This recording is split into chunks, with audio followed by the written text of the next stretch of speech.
But I'm wondering, like, if this smile is it more smiley than the Mona Lisa, or less smiley? Like, who's smiling more? Probably Mona Lisa. Yeah, a little bit. We have one more game, which I think I've already kind of determined this game is going to be my top pick. So this is, yeah, arguably one of the best games played out of the whole tournament, and we'll see why. Oh, I have a picture. Maybe after the game, I'll show my picture with Shirov. I played Shirov back in 2017 in Latvia. He absolutely crushed me. It's on YouTube, and people can search for it. But this game, he was black. He plays a Slav, but I would like to call this a reverse London. So already I'm excited about this. Knight h4 played.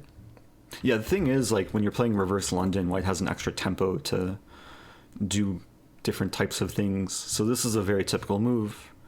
Black has to concede the bishop pair eventually. Pretty sure this is mostly theory.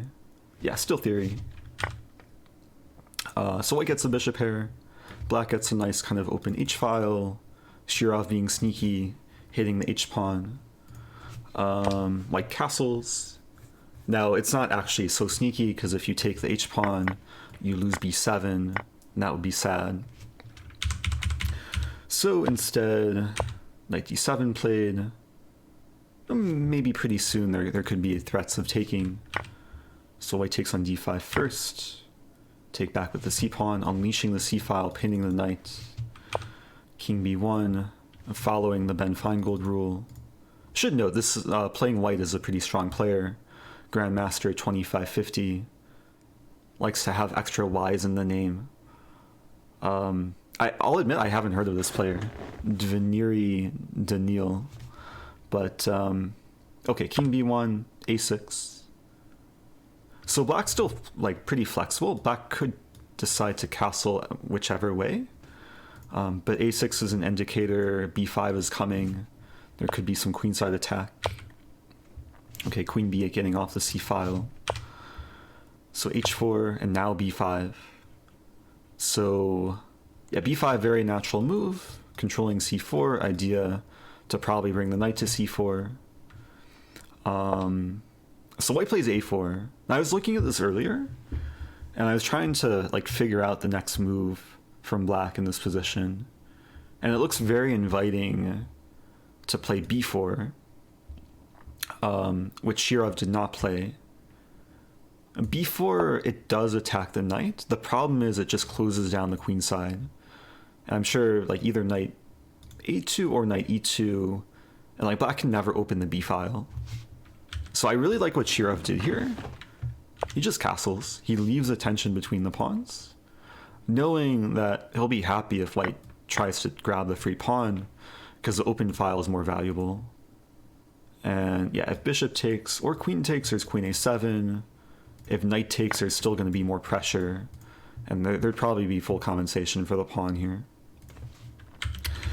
So, yeah, after castling, it turns into a sharper position. Like, white obviously wants to attack on the king side, and black wants to attack on the queen side. So white played a logical move, a5, which does a couple things. Attempts to keep the b file closed, also prevents the knight from coming to c4 via b6. a5 maybe looks weak at first, but is usually defended by the bishop. So the game continues. Rook c8. Very natural square for the rook, only open file in the position. White plays bishop d3, okay, completing development. And if I'm not mistaken, I think it is at this moment Shirov plays a really surprising move, but made it work really beautifully.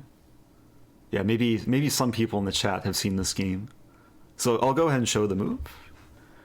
Because it looks like black should really be focusing on the queen side, like maybe double up the rooks, maybe consider b4, but the move played is queen g3, which looks so counterintuitive. Like, you really don't have any business putting the queen on a square where it can easily be attacked, where it looks like it's going to be used as fuel for white's eventual expansion. But it does slow down the g-pawn advance, so in some way it's prophylactic. And there's a simple idea of just taking the pawn and then getting initiative, where if white allows queen takes g2, then white's position can crumble. So white did the logical thing, plays rook c g1, and then I think we're going to see another really cool move is coming up. I think it's in this position. Yeah, rook c4. So two pretty unexpected moves in a row. At first glance, it just looks like a free exchange. However, black is dreaming of opening the b file. And if white dares to take on c4, black not only wins connect 4, but opens the b file. And I think this is probably just a crushing attack with rook b8, combination of this. White has no attack on the king's side. The queen can infiltrate via f2. I'll say I haven't checked this with the engine, but it looks really, really difficult for white. So white didn't take on c4. White just kind of left the rook sitting here, plays f4. So rook c8. I'm just building up pressure. Queen d1. And now b4. So getting the b pawn rolling, has the rooks doubled on the only open file. Yeah, again, if white ever takes here, white can't really take the rook right away because takes, and you don't want the pawn coming here. Because of traffic. Oh, Happy welcome. birthday. Hope this can get you some tasty teas. I'll put it towards the tea fund. Thanks so much. Regretful something something. Yeah, if you're just joining, you're catching the final game analysis of this stream. Okay, so knight's attacked, has to move, knight e2. In some way, it looks like knight e2 helped white. And now it looks like the queen is getting stuck here. There's another idea of f4, the queen can't go back home. It's stuck in white's home. But Shirov's not afraid. Queen g4. So again, the rook's attacked, but you don't really want to mess with potential queenside pawns. So knight c1, bagging to trade queens. And in this position, it looks like black has no choice. Like, where does the queen go? It could move back to g3. However, there's a really beautiful idea in the position, which essentially avoids a queen trade. Bam. Knight e4. Leaving the queen hanging. This is a prime moment to say, oh no, my queen. I don't think Shirov was streaming. Definitely wasn't streaming. Probably didn't say, oh no, my queen. But yeah, it's so beautiful. If white takes the queen, the idea, of course, we win the bishop with check. And now we're gonna see an Anastasia's mate. Imagine king a2, b3, and the rook is entering a4. It's just mate. Same idea. If king a1, again, I assume b3, opening up the rook. Welcome back. Oh, thank you, G Spades. Yeah, so black's down a whole queen, I guess one back the bishop, but there's no stopping mate. These pieces are not really invited to the party on the queen side. Maybe knight a2 delays a mate. Oh, actually, I didn't analyze this line. Knight a2, because if this move, then this move. Ooh, so how does... Wait a minute. How does black win here? I assume there's a win. Where's the win? Chat, help me. Let's go back to this position. Is b3 the right move here? Ooh, it's only minus 0.4. What? So white could have gone into this line. Oh, and now it's minus 11. Oh, that's so funny. So it took Stockfish about, what, like 4 seconds there to find the move. It said like only slightly better for black, and then it said completely winning. So I assume we're missing some long-term idea, which might be too difficult for the Twitch chat, maybe even too difficult for me. I mean, we can just like see minus 11. So I assume there might be some long-term forced mate. Okay, let's see. So b3. Oh, mate in 12. b3. It's so funny. You play the move and then Stockfish just forgets. Like, it just said mate in 12. Now it says draw. This is why the engine can't be trusted at low depth. Okay, now it says mate in 11. Wait, let's try and... Can I press spacebar? Okay, so I can press spacebar to play the engine moves, but hide the... Yeah, I'm hiding all the analysis. So actually, I saw the move as b takes a2, but I don't know if I fully understand it. So takes... We were looking at this, but maybe didn't look deep enough. Takes... I'm sure Shirov calculated like all of this. So where's a win? Rook c4 here, maybe? Or do we take and then rook c4? The problem is there's b... Oh, there's b... Oh, okay. So I think we're onto something. I think some people in chat have some idea of taking. Takes and then... Wow, so rook c4 threatening mate. There's b3 only move. There's also b4 though. Maybe we should play rook c4 first. Rook c4, then if b4 we have this move, which is winning. So rook c4 forcing b3, then we takes here, king here, and then bishop here. Threatening mate, and white can't stop bishop c3. Let's see it. Rook c4. What? Knight c5? No one in chat said knight c5. But does this work? Oh, there's queen d1. Oh. Does rook c5 only... Oh, knight c5 or knight b3 work? Oh, but knight b3 we just repeat and then play knight c5. Knight c5. So we sacked a queen. Now we're sacking... We're just like letting the pawn take our knight. But look at it. I'm still not fully understanding this. Oh, maybe now I understand it.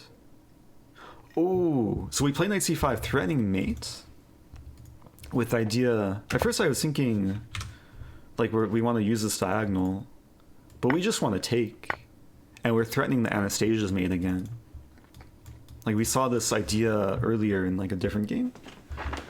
And in this case, if the b pawn moves, this is just mate, this is insta mate. We don't even need our rooks or any of our pawns. Knight and bishop do all the work. That's so nice. And white has... White can't do anything with these pieces. So it's easy to like play through the game and not be aware of this line. That would have been so nice if this actually played out. What happened in the game was also nice. So just like a slow motion replay, like how we got to that line. So this all started with knight e4. So of course it takes like very precise calculation. So the line was takes here, king here, and then b3, bishop b1. That engine's just hopping up and down because it's confused. It was knight a2, takes, and only winning idea is knight c5 here. We didn't even look at queen a1, or queen d1 I should say. But here, okay, we're winning back the queen. Maybe it's still not simple. Oh, it's still mate though. How's this mate? Knight cb3. At this point, we're up a piece. Oh, we're still lifting the rook. Oh, that's so nice. So we don't even have to convert an endgame. Because again, we're threatening the Anastasia's mate. Moving the b pawn is the only resource. Like b3, but then we play this. We're sacking a rook. But then bishop here. There's no defense to this move. Rook b1 delays it. That's so nice. All the pieces would play a role in this mate. You need the rook to defend the bishop. You need the knight to control b1.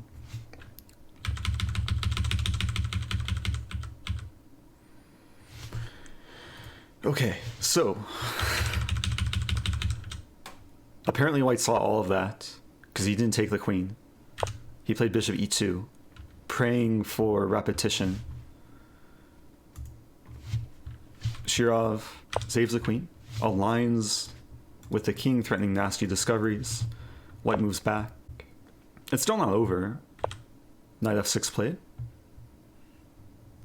And now g4. So basically like trapping the queen and winning material. But black has basically the same idea as we just saw. Black can just take. What happened in the game after takes? The queen just returns to g4. So it's the same idea as earlier. And I don't think white had a great way of like surviving here, because the idea was just knight g4 and it's such domination, and the bishop is stuck kind of defending along this diagonal. So did white resign here? Oh no. So white did take the queen. Yeah, this is good etiquette. Like when someone plays this brilliantly to like sack the queen, the second queen sacrifice this game. Now white takes it. And see how it finishes off. Knight takes d2. And okay, in this case it's a bit different because the queen left the first rank and the rook also left the first rank. So here black's just winning the knight on c1, and then b3 will be mating after this king a2 and mate. And again, all these pieces play a role. So really cool game. Yeah, I think out of all the out of the games that we looked at,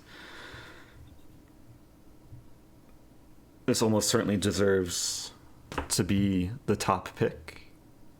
I think I'm supposed to tweet my top picks. So anyway, I hope people enjoyed this game. I hope it was worth waiting around for the people that did wait around. I'll probably post this game analysis on YouTube, and I'll link this whole study. So if people want to see more really cool games from the Olympiad, check out the link in the video description. I don't do this too often, where like I'll analyze top level like current games. I know Agad Mater does this all the time, but it is nice to see some brilliance in high level play. Hey, it's Admiral. Welcome back. Sorry I am late, Eric. Oh, no worries. Nice to catch you. Was watching your titled stream and you mentioned you needed to unlock the emote slot.